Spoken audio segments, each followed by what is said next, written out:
समाचार दौर सच के साथ। नमस्कार, मैं हूं जितेंद्र। स्वागत है आप सभी का न्यूज स्पैन में एक बार फिर से।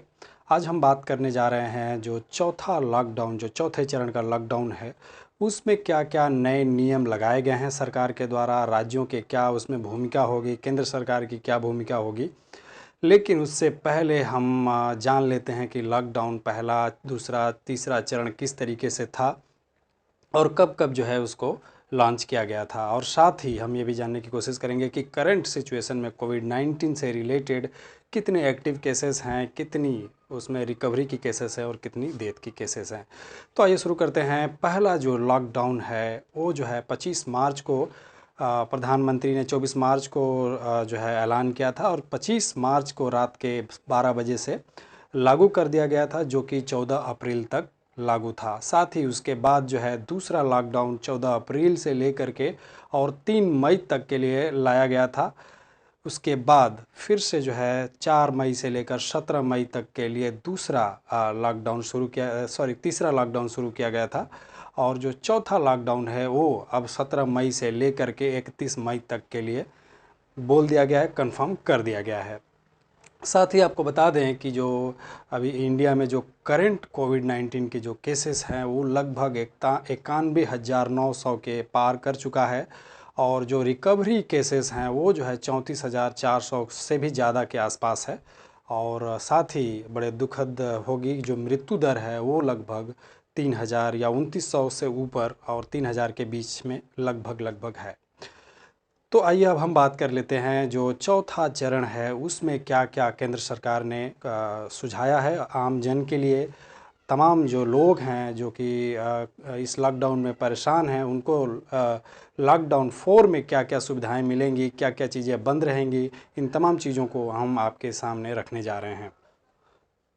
केंद्र सरकार ने कोरोना वायरस के संक्रमण को फैलने से रोकने के लिए देश भर में लॉकडाउन को 31 मई तक के लिए बढ़ाने की घोषणा कर दी है और यह लॉकडाउन का चौथा चरण होगा।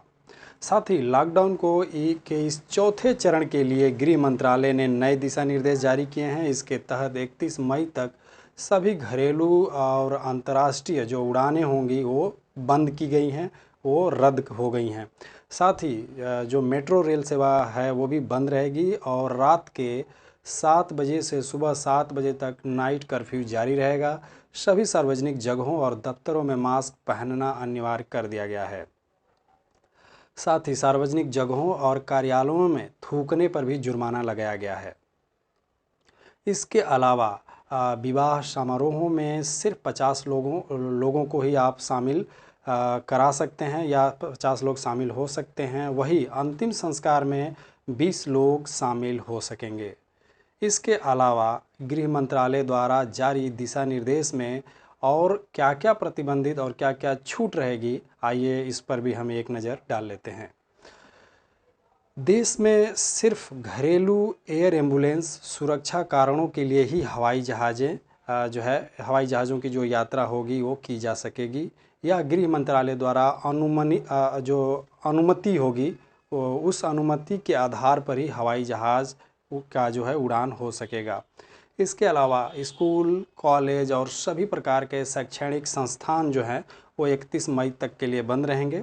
केवल ऑनलाइन या डिस्टेंस लर्निंग जारी रहेगी, जिसे जो है और प्रोत्साहित करने की जो है आवश्यकता है और सरकार इसको और प्रोत्साहित करेगी। साथ ही आवश्यक सेवाओं में लगे लोगों या कहीं फंसे हुए लोगों को छोड़कर देश भर में सभी प्रकार के होटल, रेस्तरां, दूसरे हॉस्पिटैलिटी की जो सेवाएं हैं वो बंद रहेंगी। होम डिलीवरी के लिए रेस्तरांस के जो किचन चालू रहेंगे उसकी अनुमति दी गई है। सभी cinema hall, shopping mall, gym, swimming pool, entertainment के जो पार्क होते हैं, थिएटर है, ऑडिटोरियम है, बार है, असेंबली हॉल, सब के सब बंद रहेंगे। साथ ही स्पोर्ट्स कॉम्प्लेक्स और स्टेडियम खोलने की अनुमति दी जाएगी, लेकिन उसमें दर्शकों को आने की अनुमति नहीं होगी। सभी प्रकार के सामाजिक, राजनीतिक, खेल, मनोरंजन, एकेडमिक, सांस्कृतिक या धार्मिक कार्यक्रमों पर प्रतिबंध रहेगा। सभी प्रकार के धार्मिक स्थल बंद रहेंगे और धार्मिक जुटान पर भी प्रतिबंध रहेगा। साथ ही बता दें कि राज्य यात्री परिवहन 2 राज्यों के आपसी सहमति के बाद ही शुरू हो पाएगा। जो भी राज्यों का अपना आवागमन है वो जो है आपसी मेलजोल के बाद ही शुरू हो पाएगा। साथ ही रेड, ऑरेंज और कंटेनमेंट और जो बफर जोन कौन कौन सा क्षेत्र होगा, इसका फैसला सिर्फ जिला प्रशासन ही करेगा। कंटेनमेंट जोन जो है वो सिर्फ ज़रूरी गतिविधियों की अनुमति होगी, उसके अलावा और चीज़ों पर जो है पाबंदी लगी रहेगी। ज़रूरी सेवाओं में लगे लोगों को छोड़कर इन जोन से लोगों के आने जाने की अनुमति नहीं होगी। सभी राज्यों और केंद्र शासित प्रदेशों को स्वास्थ्य सेवाओं के कर्मचारियों को बिना किसी रोक टोक के आने जाने की अनुमति देने को कहा गया है। इसके अलावा और जो चीज़ें हैं वो है कि सभी तरह का सामान ले जा रही गाड़ियों का और खाली ट्रकों को एक राज्य से दूसरे राज्य जाने की अनुमति दे दी गई है। तो ये जो नियम थे ये जो है 4th लॉकडाउन के लिए लागू होंगे। तो आप सभी को इन नियमों को पालन करना होगा, इन नियमों से ही गुजरना होगा। तो देखते रहिए न्यूज़ स्पाइन को। थैंक यू वेरी मच, शुक्रिया।